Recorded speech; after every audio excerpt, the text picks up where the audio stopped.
All right. So, because I don't know what I don't know, I've asked Johnny Pearce from ATP Geopolitics. We've been on together a number of times to explain what happened yesterday in the UK elections. And so, Johnny, I'm grateful that you're here. Thank you for being willing to do this on short notice.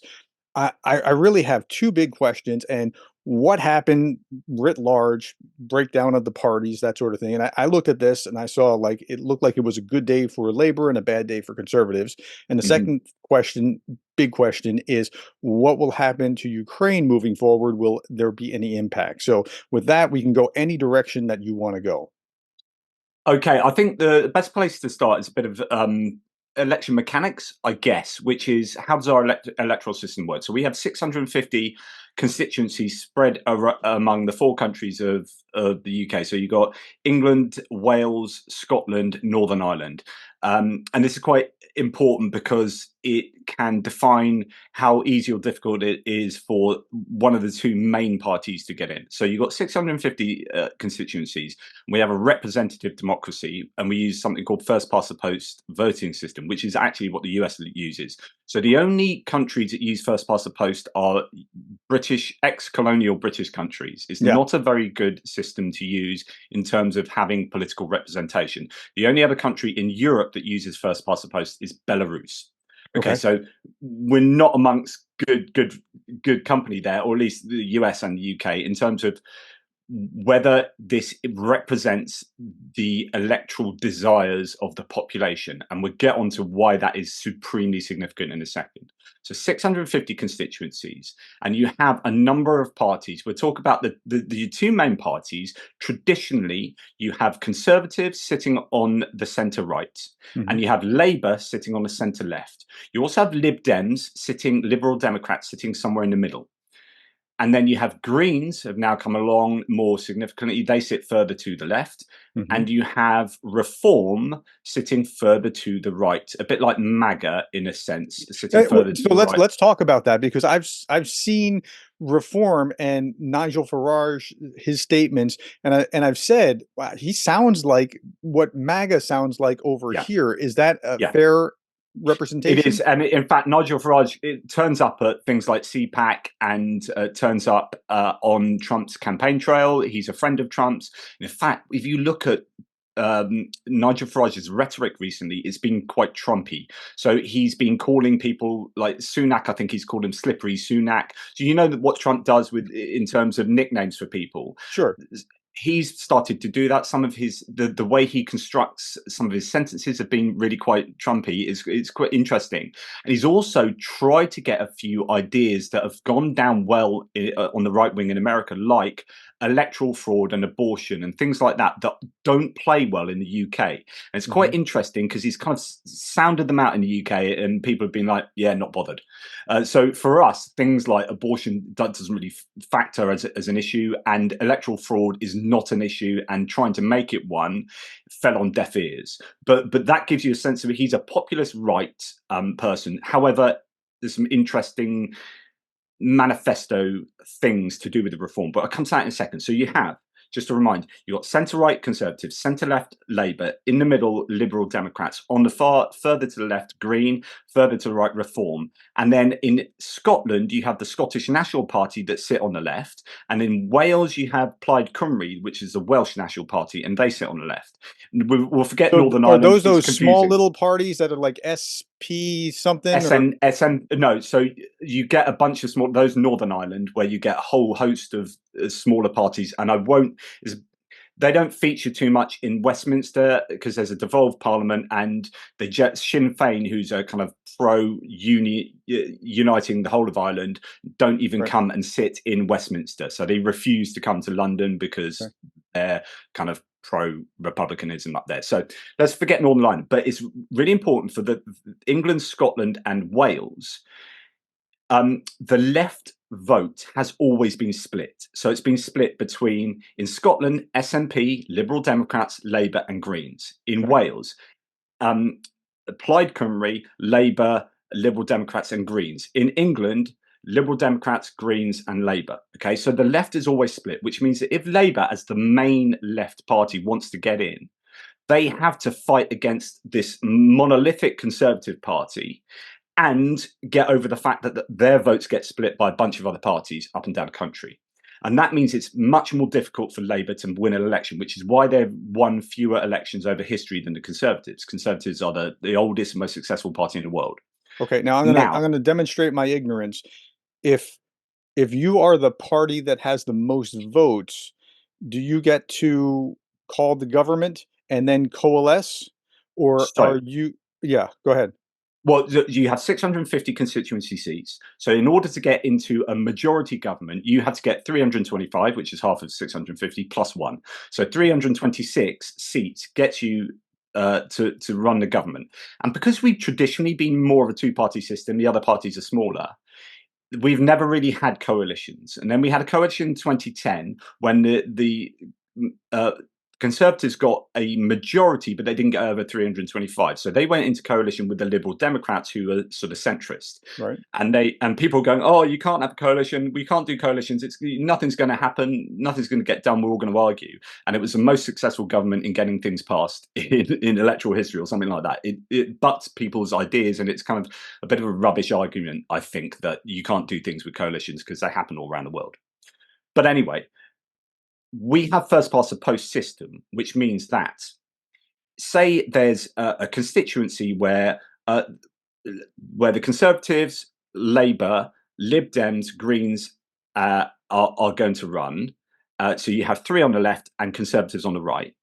Say you get 100 voters there, right? Whoever gets the most votes gets to be the MP in that Okay. constituency. So you could have a situation where 35 people vote for the Conservative, right?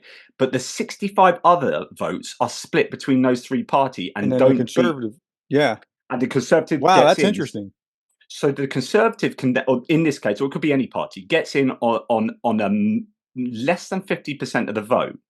And in fact, you could have a situation where they're really detested by all three other parties, and all three other parties didn't want that person in, but they still get in. In other words, the majority of the people don't want that person, but they get in because the vote is split Right, right. against that person. Well, that's So what this happened is with Bill Clinton. That's how Bill Clinton came to power because of Ross Perot and Bush pushing off each other and right. So the thing about the US is you have a very narrow democratic system, which is first past the post, but you only have two parties. And so you can talk about the third parties splitting the vote a little bit, Mhm. and that can make a difference in very marginal states, right? It's But in irregular. Yeah. but in general, you don't have a split the vote. But in the UK, this is becoming more and more of a challenge. Now, what has happened is traditionally the left has complained about this because the left always gets split. The Conservatives don't complain about it, and considering Yeah. they rule most of the time, they're like, "Well, we're not going to change the electoral system." Yeah. And actually, Labour do quite well out first past the post, and they did very well out of it this election. So what's particular about the election yesterday is that this is the first election ever where a party has come along and sat on the right and has explicitly taken voters from the Conservatives. So back in We're talking about 2015, when the reform taking from reform, conservatives. Okay. So they take much fewer from Labour than they took from so Conservatives. that seems like they would take from only from conservatives, not from and they only got like what 13 or something like that? So no, so they only got four MPs in the end. The exit polls said that they would get 13, but Okay. actually, when it came down to the final results, they've got four. Okay, gotcha. And yet they had, now this is what's interesting. So the Liberal Democrats who sit in the centre, actually I think they sit centre left now. So before we go and talk the stats, what's happened with the parties is you've got Conservatives on the right, Reform further to the right, but they also, because they're based on anti-immigration, leaving the EU, so they're what used to be called UKIP, they became UKIP, Mhm. became the Brexit Party, became Reform. And what happened with UKIP in 2015, 2016 time, 2017 time, is a UKIP party that sat on the right also stole working class left wing voters from Labour, right? Okay. On the case of immigration wanting to get out of Europe, don't want the rules of Europe, all that kind of stuff. And so UKIP stole from both main parties, but the new iteration of UKIP called Reform those working class voters have mainly gone back to Labour, Right. and Reform have just stolen basically from the Conservatives. Meanwhile, Labour has gone to the centre, so they've gone totally centrist.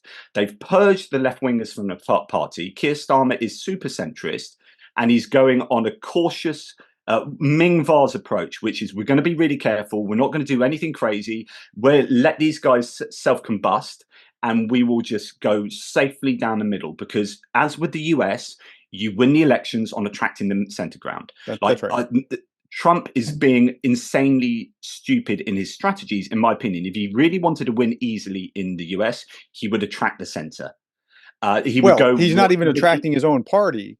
So no, he doesn't even care to get votes like Reagan conservatives yeah, like me. He's yeah. I think the thing with Trump is you watch him to see who he picks as a vice presidential candidate. If he picks a MAGA JD Vance or Christine Nome or something like that, it's all MAGA all the time, Yeah. and that's where he's He heading. needs to go Marco Rubio or someone like that, probably. But yeah, so it seems insane to me because Bill Clinton told you if you go to the centre ground, you win the election. With a two-party system, you go to the centre. Now, what's interesting in the UK is we've started not to be a two-party system. We started to be more pluralistic, but we're still first past the post, which means that if a party like Labour go too far to the centre, then they lose the left to Liberal Democrats or Green. And likewise, and this is a super important thing. Now Reform came along, the Conservatives had a choice. Do we go to the centre, but then we lose voters to Reform, or do we fight Reform by being more like Reform and being more right wing? And actually, the Conservatives did what kind of Trump did, which is go more to the right wing.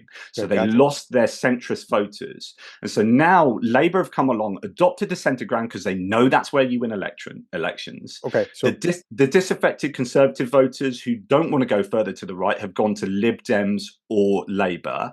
And then the Conservatives have had the rest of their vote taken by Reform. And so the Conservatives were left with a very small number of voters. right. So if I understand correctly, Lib Dems would have been center. Yeah, but because Labour went more to the To the centre, Lib center, Dems they have absorbed it.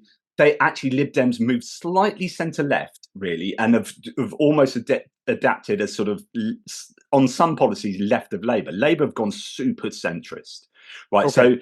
So the left is there are lots of parties on the left. As I said, SNP in Scotland, Plaid Cymru in Wales, the Greens, Lib Dems, centre left, and Labour are pretty much centrist centre left. And if unless I have it wrong in my head, Britain would be a center left, maybe even a little left of center left country, generally speaking. Is that I fair? I think traditionally I think so, but because the right never had their vote split, it Right. was It gave them a always little bit of difficult. an advantage by Yeah, not and having.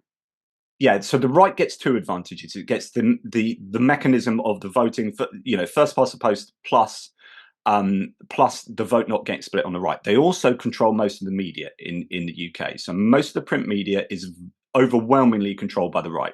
So you have the Daily Telegraph, the Daily Mail, the Daily Express, the Sun, the Times, the Spectator, the Evening Standard. All of these papers are all right wing, and you have the Guardian and Mirror are the only left wing papers, and they I'm have halfway very jealous. they have very small. Yeah, yeah, you'd love That's it. not So our they have experience. very small readership. So the right controls not only the mechanisms, but the messaging of getting elected Okay. traditionally. But this Okay. year, so what happened is there was a massive landslide victory. So 650 seats. At the moment, there's still one to call, but there's 412 for Labour, 121. So they've lost by almost 300 seats, right? Yeah, that's Absolute pasting.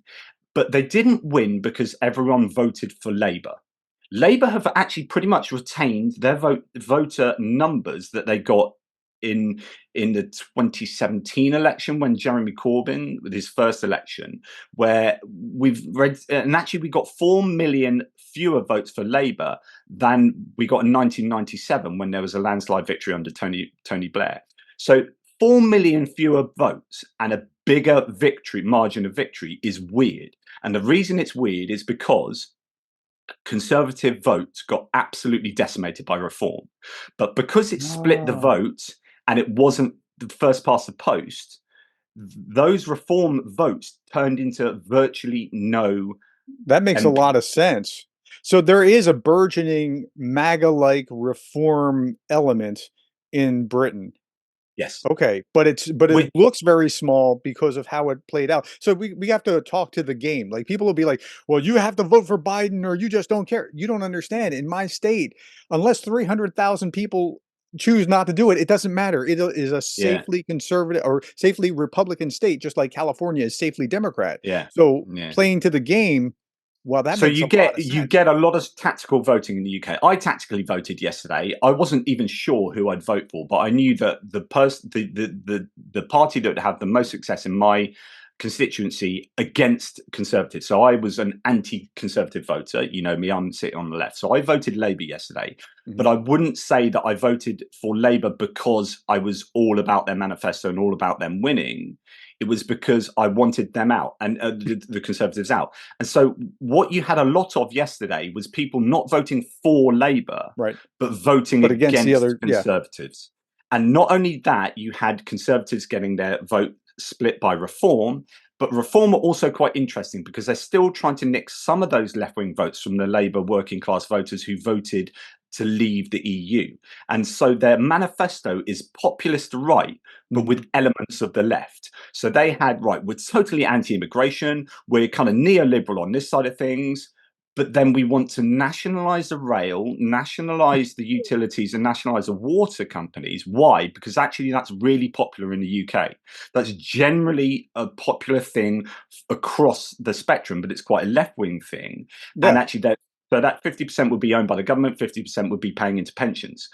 So this was reform knowing their electorate, which is we're populist right, but we need to attract some of those Labour voters. So So that's how populism is in the United States too, where they say things that I'm like, that's not a conservative position. What are you talking about? And but oh, Trump said it. Trump said it, and he's Republican. No, think like that's not like it's weird to me that people abandon what should have been their principles for the personality, and it's just bizarre to see. Yeah, so we see that same yeah, kind of so dynamic play out. so the US, the interesting thing about the US in terms of that discussion is neoliberalism, right? So assuming that neoliberalism is usually what conservative right wing voters would go for, economically speaking, Mhm. in the US, kind of a Reaganism, small governments, low taxes, etc., Thatcher, etc. Reagan, Yeah, same. yeah. And then you get Trump comes along and says, we're going to put tariffs on anything coming from China. Yeah, In fact, we're going to put tariffs coming on everything, and we're going to do protectionism for our industry. Now, I'm not arguing whether it's a good, wrong, right or wrong thing, but it is not a neoliberal right wing conservative correct. thing.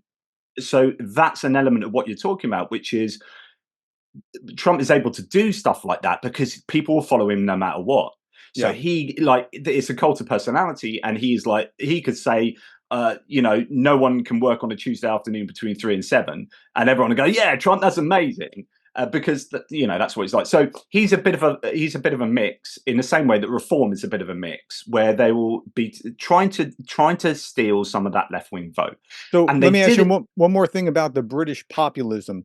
So is it like American populism where like you and I, we can get along. I know you believe diametrically opposed from what I believe, but we want to sit down and talk about the thing. And I'm sure if we were sitting down talking about whatever the issue was, I'd want to prove you wrong and you'd want to prove me wrong. But at the end of the day, we can still hang out and be okay with each other because we're trying to understand each other and our positions. But Marjorie Taylor Greene, how dare you work with the enemy? Mm, That's mm. MAGA, Yeah, lovely, right? I mean, lovely, but lovely. so does Yeah, British populism have that kind of I, flavor as well? I, I think we have been drifting a little bit towards a polarization, but actually, it helps when you've got a pluralistic political landscape of many parties. So the Mhm. great thing about if we have proportional representation, which is no, we'll get onto that in a second.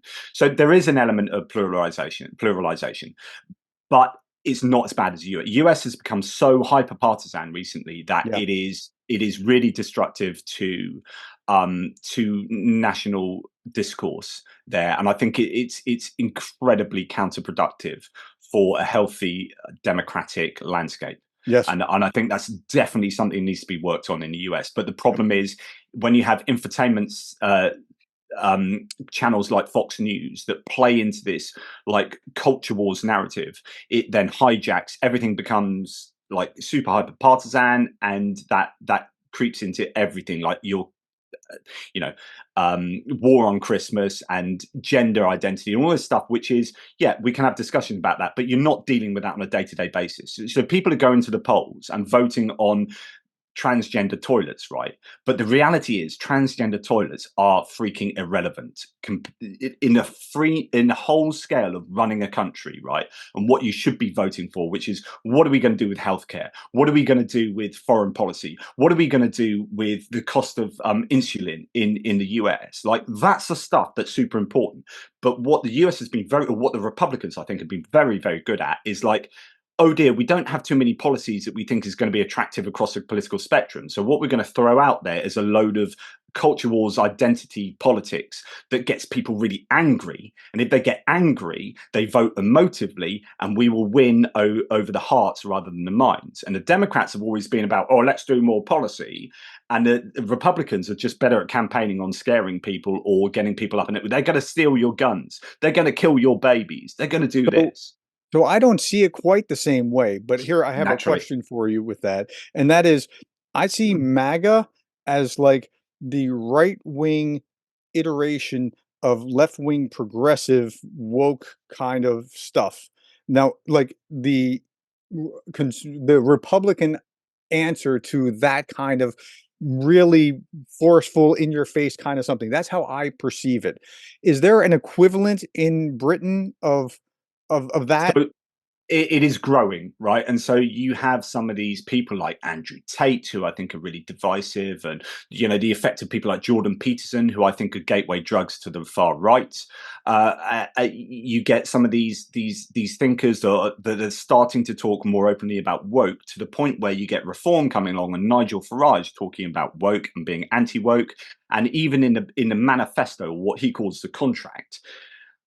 Woke is mentioned a number of times. You're thinking, again, I would be like railing against that. It's just like, that's not important. Although people like even yourself say, I think it is important because I feel like it's being rammed down my throat or whatever. But the reality is, true progressive politicians are going to be more worried about Medicare Yeah, and yeah, sure. universal healthcare than like identity politics. And I think it's a thing that's been hijacked and amplified, because I think that really, really suits the right. If they can get people really annoyed, I've got friends who have gone to the right through getting annoyed about wokeism, Yeah.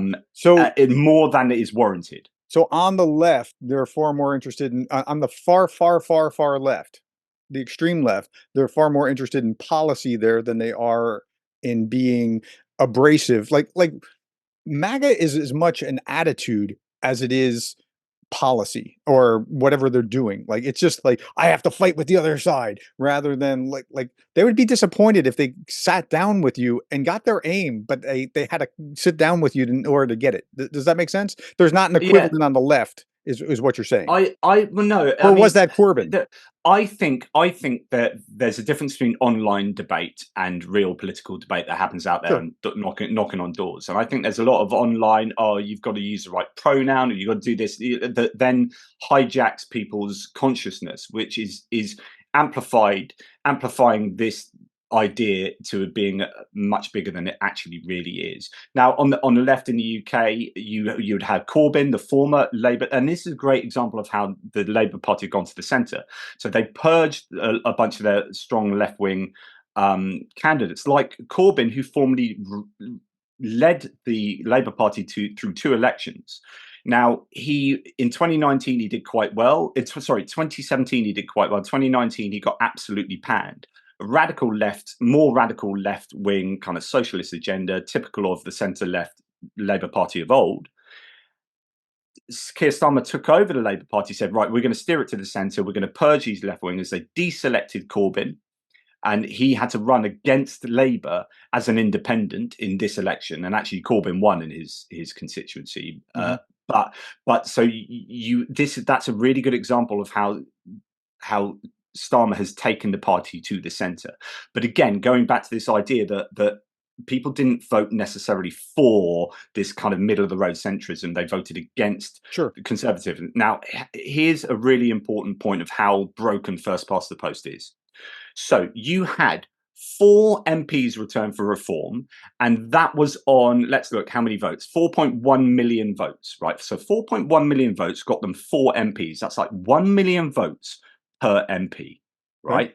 The Lib Dems, who are centre left, they had how many MPs returned? 71. So 71 against 4. So you would expect them to have 71 MPs to have way more votes than the Reform.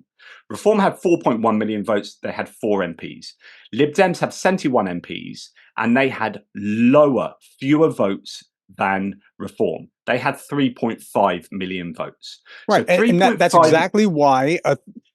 Okay. So you're saying the system's broken, and I'm saying Mhm. this is exactly why we have a two-party system in the US, because once you go to 3 or 4 or whatever, that kind of thing happens. And so the Yeah. incentive structure is to be on this side or that side because So anywhere else can't get traction. that's a great point, because actually first past the post is probably broadly fine for a strictly two-party system, right? Because you're just voting for two people, Sure. and it's binary. But the problem is a two-party electoral system is the narrowest form of democracy, and what you then find is that there are too many um, types of voter in each umbrella. And this is why you get people on the MAGA looking at Democrats and calling everyone a Marxist and a communist. Hmm. And you get everyone in the Democrats calling everyone in the Republican Party a fascist and a Hitlerite, right?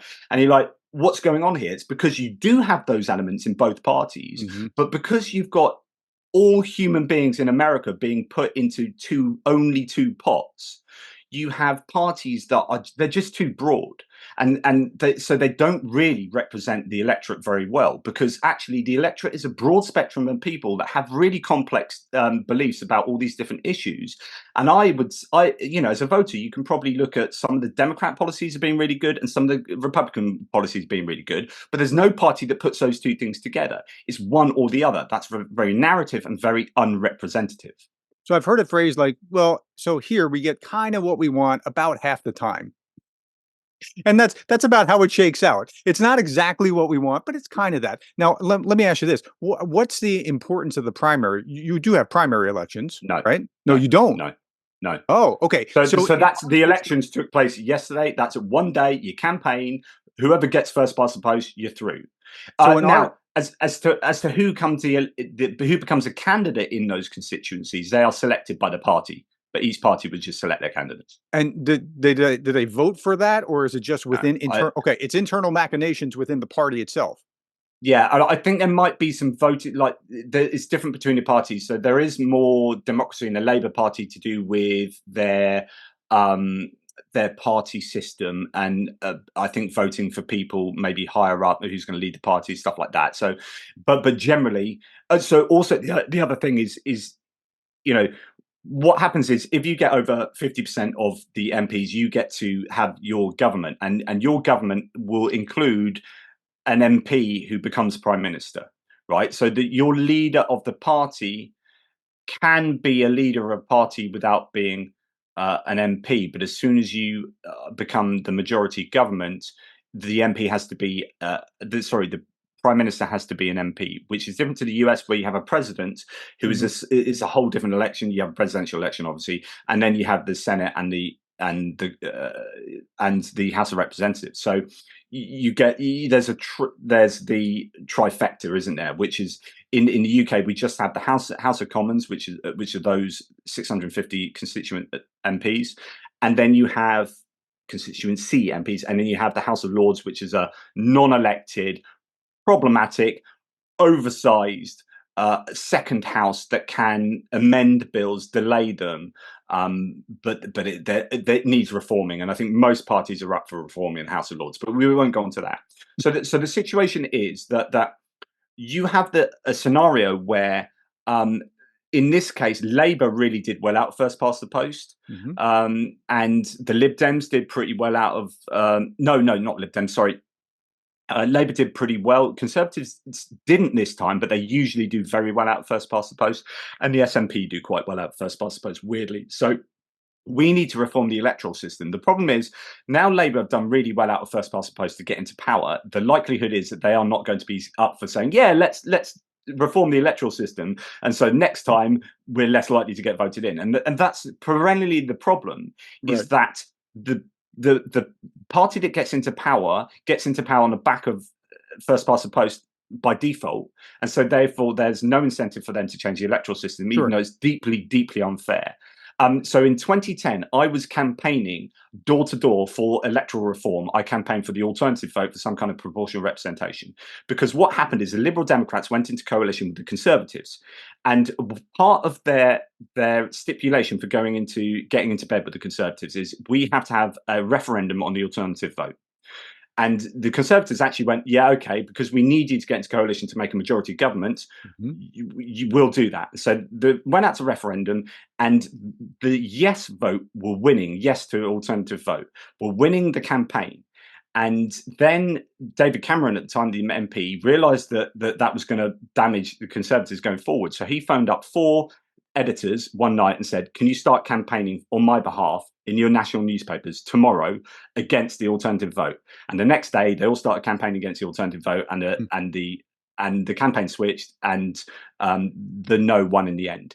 And so you didn't get an electoral reform. And then what happened is I was speaking to people door to door, people in my family, who were like, yeah, I'm not going to vote for alternative vote. I don't really understand it particularly, but that sounds like a load of rubbish, blah, blah, blah. And then we had the 2015 vote that was talking about UKIP, or it might have been the 2017 vote, where UKIP were involved, and they had 3.8 million, it was 2017, 3.8 million votes and only 1 MP. And then suddenly all these people are like, this voting system sucks. And I'm like, you're the person that told me that you weren't going to vote for it. But as soon as it affects you, now you're angry about it. Now you're angry, Yeah. are you? How about being angry 7 years ago when I was knocked on your door, or when I spoke to you around a dinner table and said that our voting system's broken? And so it's now going to be there's going to be this big debate about proportional representation, electoral reform, but it's going to come on the back of people getting pissed off. Sorry, people getting annoyed from reform and on the right about this. But the left has been annoyed about this for like 50 years, and Hmm. nothing's happened. And as soon as people on the right get annoyed about it, it's all over the press, and they're going to, I don't know, that's probably me just whinging, but there does need to be reform. Even though, like electoral reform, even though, like if I was a Labour voter, I did vote Labour, they got in, and I'm actually happy they got in, and I'm really pleased about the centrism not pleased about the centrism, but pleased about the stability and some of the things they've talked about. Hmm. But because I feel strongly about fairness, I even though it would hurt them going forward, I would be arguing vociferously for electoral reform. Because even though I don't like reform at all, as a party, they deserve to be represented in Parliament with 80 MPs, right? And they are going to be represented in Parliament with 4 MPs. And that is deeply unfair. I don't like it, but it's deeply unfair. And Okay. so they So should have let's that. let's switch gears. Tell me what happens Yep, now. Sunak resigns. He has yep, to move out to like today, yep. It's right? gone. That's I think cold, pretty much man.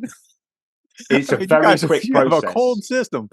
Okay, and then I saw that Keir. How do I Keir pronounce Starmer, Starmer? Starmer. Okay, I just didn't know if it was pronounced weirdly, and I wouldn't know. Keir Starmer has gone to meet with King Charles.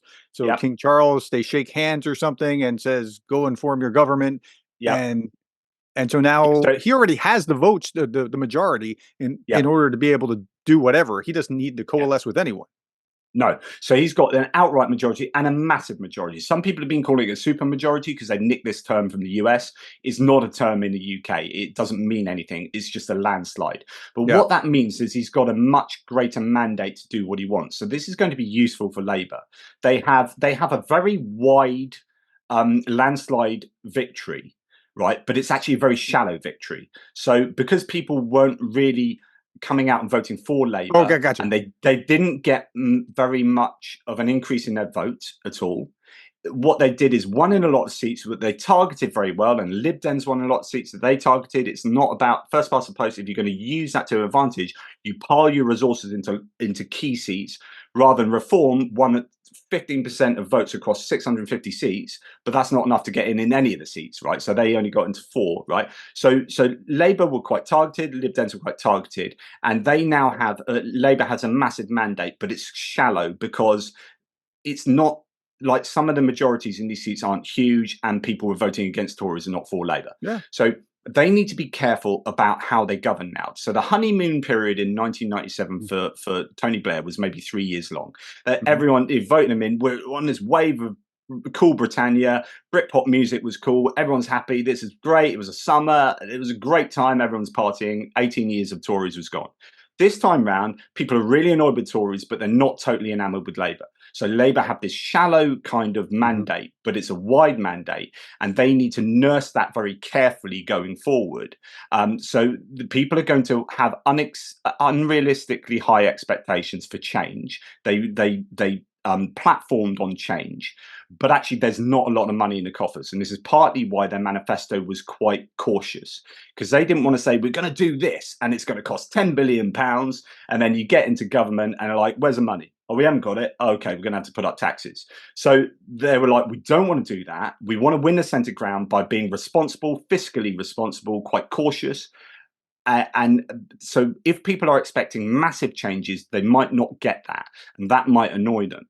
Now, because they're not going to put up taxes, Labour, they're relying on the economy improving so that they can get more tax revenue in. But the problem with the economy improving is that because we're out of Europe, our economy is on a bit of a back foot because Brexit hurt us economically speaking. It's just a fact. I know people might disagree with this, but if you're really tied to leaving the EU, you'll be like, no, we can be brilliant on our own. We had amazing trade deals in the EU. We came out of that, and now we have to make our own trade deals where we're not in a strong position. So we've made a trade deal with Australia and New Zealand that sucked. We made a trade deal with Japan that sucked. We made a trade deal with the Pacific that got us like 50 million quid, and like that's rubbish. Whereas before we had brilliant trade deals arranged by a trading bloc of 500 million people that sorted out from a power position very good trade deals for anyone in the EU around the world. So we are on the back foot in trying to get inward investment into UK, because why would you come to the UK to access 70 million people when you can go to the EU to access 500 million people tariff free? So in order for us to attract inward investment, we need to overcome that by offering freebies, by saying we'll give you tax cuts, we'll Mhm. slash workers' rights, and we'll slash environmental rights, so you can screw up the environment, you can screw up our workers because it's cheaper for you to invest here, because otherwise you go to Europe because you can access more people there. So we are on a back foot in trying to grow our economy compared to, say, some European nations, and that's going to be a challenge for Labour, because they have strongly said, and this is very interesting. So Keir Starmer, on the day before the election, said, we will not rejoin the EU in my lifetime. This is a Mhm. really strong thing to say, and quite bizarre, Yeah. because there's a lot of people who would be under the Labour banner who would want to rejoin the EU. But Well, go back to that 2015, 2017 period, there's a lot of Labour that went to UKIP. So he was saying that yeah, yeah. because he was afraid of losing those Labour voters the day That's right. before the election to Reform. So I he said that for a strategic reason. Yeah, yeah. I think with that same strategy, I think um, a Nikki Haley or what's a West Virginia Senator Manchin could waltz Mansion. right in to the present situation right now and say, "I'm not changing anything radical. I'm just a caretaker until you can get better candidates in the next term." And he could run and win. He or she, whoever it is that comes in and does that, could because nobody wants either right now. Anyway, okay. So tell me, Yeah. let's shift gears. What Yep. happens forward for Ukraine? Because the statements that I've heard from the new prime minister seem to be pretty supportive of Yep. Ukraine so far. And tell me about that. We're in a super lucky position for Ukraine, is that we have completely bipartisan support for Ukraine. Like in terms of when you look at public polling for like surveying the public in terms of support, general support for Ukraine, we have been exceptionally high, one of the highest in Europe, which is quite interesting because we're not on the forefront of the say the Iron Curtain, and Mhm. so we don't have this history where we have been you know ruled by the Soviet Union or whatever, like you might have in Poland or the Baltics or whatever. However, what we have had is a culture of Russia being the bad guys over the last 70 years in Mhm. terms of our films and books and spy ideas of spies and all that. So I think that's still in our kind of cultural understanding. Um, and also, we had Russia trying to kill Sergei Skripal in Salisbury and Litvinenko in London with Novichok and polonium. And so we're like, hang on, these guys really are the bad guys because they literally Yeah. tried to kill some people on our shore. And so we have been, I think, culturally understanding of who Russia really are, right? The threat has been so at the beginning of the Ukraine invasion in 2022, we had Boris Johnson in charge of the UK. Now we were worried. I was worried that he would go hard in support for Russia because he has connections to Russian oligarchs and monies coming into the UK. London is known as Londongrad because it has traditionally been a laundromat for Russian money. And so there was a very big chance that Boris Johnson and the Conservative Party would have taken a pro-Russian stance.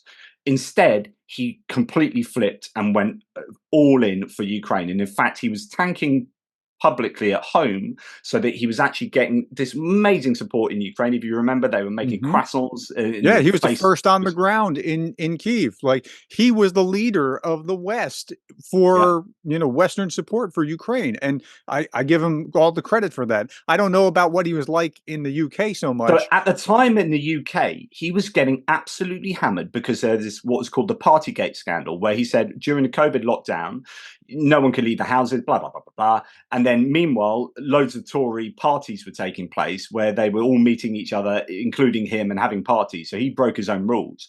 And Mm. this then came to the fore at the beginning of 2022. And so he was tanking in on politics domestic domestic politics wise, he was tanking. So I think there was an element of like, but they love me over here. So he played into that. And so therefore he just went even harder in support for Ukraine because he could get that love. And actually we liked it back here. And it was good for his popularity back here that was flagging. And Mhm. he could also, from a psychological point of view, he could make him feel like he was top of the world by being a hero in Ukraine. So there was that. So we've had that strong support from the Conservatives as part of the geopolitical strategy, I guess, for the UK from 2022 onwards. And the great thing is the Labour Party were full on behind them. Now, if you then understand that people like Jeremy Corbyn, who was the leader of Labour, was staunchly like a pacifist and Mhm. anti-Western hegemony and anti-NATO and pro-Palestine, all these kind of positions in a very strongly left-wing sense. Those people have been purged from the Labour Party, and you've got the Labour Party being sent to the centre. And the idea of being strong in the centre is to be seen strong on economy, which is something that the Labour generally isn't seen as. By default, a bit like in the US, by default, the Republicans are seen as Yeah. strong on the economy, and the Conservatives are seen as strong on the economy in the UK. Although statistically that isn't actually true, but nonetheless, I digress. And to also seem like the sensible adult in the room, like Labour wanted to be seen as strong on security and foreign policy. So it was not only good and right and proper for the UK that Labour should be strong in supporting Ukraine, but it's actually good for the Labour marketing, if you see what I mean, that they were strong on, like being really strong on foreign policy, being behind the government. Yeah, we're sensible. We are going to be behind you. We support everything you're doing on Ukraine. And then that looks to everyone else like, oh, these people are sensible. They're not just going against the Conservatives for ideological positioning. And actually, yeah, we do agree with that. And there's a clear moral dimension to the Ukraine war. Yeah, we're with that. And so there's just been unity between the two main Mhm. parties. Now, they both main parties have said in their manifestos they want 2.5% spending on defense as 2.5% of GDP spending on defense to qualify for NATO membership, and they both agree with that, and that's a serious thing that the Labour Party is committed to. Now the question is, over what time period, and will that be quick enough? And if there's no money left in the coffer, how are you going to do that? So lots of questions on how Labour are going to do what they said they were going to do on their manifesto. There's a lot of vagueness there. There's a lot of good things, right? But not a lot of, yeah, and we'll do that by doing this. So it remains to be seen whether Labour will be able to be as strong on defence as they would like to be and as they have said they would be. But in terms of what you can expect, we should be able to expect no change in our support for Ukraine. You had the shadow foreign secretary, David Lammy, and the shadow foreign defence secretary, John Healey, have already been out in Ukraine. Keir Starmer has been out in Ukraine. Keir Yeah. Starmer was at the D-Day commemoration. Keir Starmer was at Davos. Keir Starmer has been in the EU hanging around. He's been laying the groundwork for being a Right. serious foreign diplomat or for being a big player on the international stage. And I think this is very sensible. When you look at someone like Rishi Sunak, from a physical point of view, as a kind of diminutive figure, literally he's a small man with a small stature. And when you look at Keir Starmer as this larger, literally physically larger person that looks serious and has a quite a sophisticated hairstyle. Like, I'm talking about the real kind of playing on people's psyches here. Mm-hmm. That actually Keir Starmer just looks like a politician who can go and do a job abroad.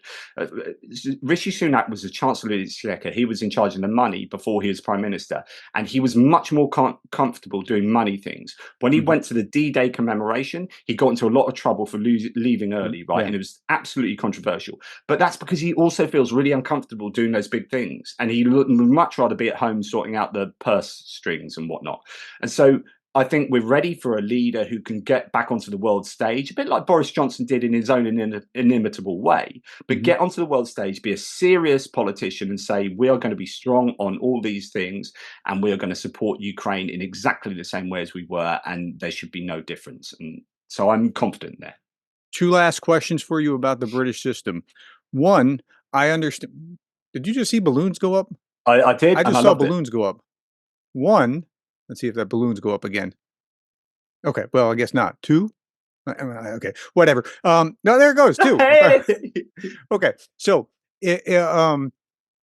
I understand within the British system, you don't have to live in a district. Like you can live in Kent and run for Norfolk or whatever. I mean, like I'm just making up names that I know are British. Like you Yeah. don't have. Is that correct? You can be parachuted in. Yeah, so you get these kind of parachute candidates that, in fact, my was actually not my local one because I live in it. I live in the borough of this place, but my voting place is over there. But the borough of where I live, there's a woman called Suella Braverman, who is super right wing. It's interesting that the three most right wing Conservative MPs, Suella Braverman, who is a Home Secretary, former, Priti Patel, former Home Secretary, and Cami Badenoch. So she's black. Priti Patel is Asian, and Suella Braverman is of Asian descent as well, are the three most right-wing anti-immigration MPs. It's Hmm. just a really interesting situation where I don't know whether they're overcompensating or whether they genuinely feel that way, but they have been spearheading the party to the right. Anyway, Suella Braverman, as a kind of local MP of mine, wasn't from here at all, and she was parachuted in when the previous MP retired, and no one knew who the hell she was, but it was seen as a safe seat. And if it's a really safe seat, you can just get relative unknown people, plop them in and see how they develop, all that kind of thing. And she was one of them and has now become this major player, and That she seems retained so her seat. crazy to my mind that I could live in Florida and run in Texas, and I, that's I presume you have to get a house there. You have to get moved there in some way. But yeah, yeah, you can be from not that's from there. very very strange. Okay, second thing, why do British politicians resign so much? I like in the United States, I wish our politicians would resign sooner, like when they have some big scandal. But they're like, I'm here till the end of my term. You can't do anything to me. What's going on? Like, there's something culturally different there. Yeah, What is that? and I think it's quite a nice thing, which is, but it is changing. It is getting worse. So you had a situation where scandals were happening under the recent Conservative government, last 14 years, scandal after scandal, and people weren't resigning. And you're like, if that had happened 30 years ago, they would have been out the door. So in the UK, we do have a slightly better. This is going to sound condescending. We have a slightly better moral character in terms That's of that's that horrible, doesn't isn't it? sound condescending. Yeah, no, but like, but what I mean, if you do something that's really not on, By the and way, you're happy found out, Treason Day yesterday. If you, yeah, no, it was election day, and that was the only thing to celebrate. There was nothing else to celebrate yesterday. I'm just talking On the about floor, our no, 2 days. 1776 Brexit. That's all. Yeah, yeah, no, and so am I. Yeah, and it's not to be celebrated. But yeah, no, what I mean by like, it does sound condescending, but it's just there is a lower threshold for doing something wrong and feeling like it is too embarrassing or that's not good enough to be in public service and to have done that thing. And Yeah. so I will resign. And there's a lot of pressure. So what you get over here is a newspaper media landscape that is really very acerbic. Is really toxic here. And if you are found to be less than people think you should be, the newspapers will eat you alive. Mhm. Now that might be changing a little bit because people aren't reading newspapers, and it's all about social media nowadays. That could change, but it used to be that if Murdoch decided Murdoch used to be able to decide who was going to be prime minister. Right, that's less the case now, especially since Murdoch's too old, and actually his media empire doesn't need the money of the Sun or the Times in the UK to pay him. And so actually there's less like, sorry to digress here, but in 1997 when Blair got elected, the year before in 96 he went to Sydney to meet Rupert Murdoch, right? Because like, I'm not going to get elected unless I get the Sun newspaper on my side. Now, that's not the case anymore. So the media landscape has changed. However, people have been traditionally held to account by the media landscape, so that if you are seen as morally less than, or if there is a scandal, you get absolutely pasted and it's untenable for you to stay. In the US, that might happen, but maybe the news media landscape is so partisan that it's kind of, you expect them to just have a go at the other party all the time. Yeah. But in the UK, there's just a lower threshold for stuff like that, and it's different in Europe as well. So in the UK, if you have like affairs and stuff, that used to get blown up, and you get people resigning and whatnot. Whereas in France, traditionally, I think it's a bit different now. Weren't you required to have an affair if you're a politician Well, yeah, there? but the newspapers wouldn't like it. It wasn't really a thing that they would go into, and they wouldn't be trying to oust people. It Mhm. might be different now, but certainly traditionally, this was very particular to the UK, where the newspapers are always trying to screw politicians over and undermine their legitimacy. But yeah, we definitely, I think, have a lower threshold for behaviour that warrants resigning. Okay. Well, Johnny, thank you for your time. And I mean, when I say thank you for your time, the audience should know we were talking before this. I was like, yeah, let's just talk for like 15 minutes about what happened. But like, there was a lot that he unpacked here. So thank you so much. I really appreciate that. I hope the viewers understand now what's going on within that system. About a third of my audience are American. And then the next group is either British or Canadian or Australian. That's another third. And then the Mm. other third are from other parts of the world, mostly Europe, but other places as well. So I know And that I, that's helpful. Yeah, and I think it's really important to make sure that we understand the mechanics before you understand what happened, because you need to. Yeah, yeah, I think it's just really important to have had that conversation about all of it. So thank you for allowing me to lay the groundwork there. And I owe you one when something goes squirrely in the US. That's all the time, right? I mean, we need to talk about what's going to go on with Biden, whether it's Kamala Harris, which I think it will be, because she's got $91 million worth of money that's wrapped up in her name. And I think rather than going to an open convention with the DNC, so we can talk about all that if you want. Yeah, well, I'm up for that at some we may point. get a chance to. It's some bizarre things to watch. All right. Well, thank you for your time, and thank you for caring so much about Ukraine with all the great updates. I tell my audience, like when I'm talking about Andrew Perpetua, look, I gloss over here. Here, there were 5-1 Russian to Ukrainian losses today, but Johnny gets into the weeds with that, and he's like, "Oh, wait, they took out this system and they took out that system, and this is really good," because I don't do that. That's just not Yeah.